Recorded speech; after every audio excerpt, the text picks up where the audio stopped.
Hello, I'm Allan Arkush, and this is Trailers from Hell. What director has over 130 movie titles in their IMDb list? I know, that's a crazy amount, 130 movies. I mean, how long does it take to direct that many movies? Well, in his case, 50 years. He started in 1914 and he retired in 1964. He also played John Wilkes Booth and was the first AD on Birth of a Nation, where D.W. Griffith liked him so much he taught him everything he knows. Now that's what I call a first-class internship, getting your knowledge straight from the source. He introduced the young actor John Wayne to the world and directed what is considered the first gangster picture, Regeneration. He did major movies at Fox, Paramount, and Warner's in the 30s, 40s, and 50s, where he shaped the careers of Errol Flynn, Humphrey Bogart, James Cagney, and in our trailer from hell, Ida Lupino. Yes, we're talking about the movie master, Raoul Walsh, from 1947, The Man I Love.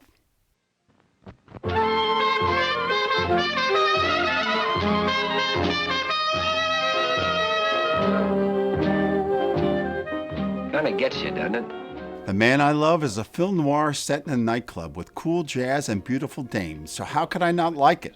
It's a very sexy movie that's a hybrid. It's a combination of the women's melodrama genre, the musical, and the gangster picture, which explains why it was such a big influence on Scorsese when he made New York, New York. Both movies have an interesting mixture of tones and styles. It's got some very intense relationship scenes and one of Ida Lupino's best performances. Her singing is completely convincing.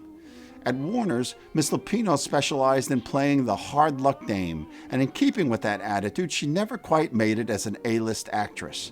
2 years after acting in this picture, she started directing and continued to do so for the next 20 years. She joked that as an actress, she was the poor man's Bette Davis, and as a director, she was the poor man's Don Siegel. Her TV directing work is of the highest caliber. We've all seen her episodes of 77 Sunset Strip, Have Gun Will Travel, Hitchcock Presents, The Twilight Zone, The Fugitive, Thriller, Dr. Kilgore, and Gilligan's Island. Featured players here are the amoral blonde Dolores Moran with Warner's regular Alan Hale. Robert Alda is the womanizing club owner, and he is the strongest male character.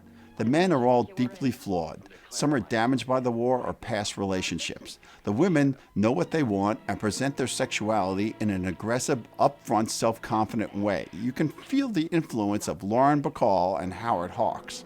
There are lots of beautifully lit, deep conversations, and Walsh brings a psychological depth to the relationships, befitting the director of White Heat.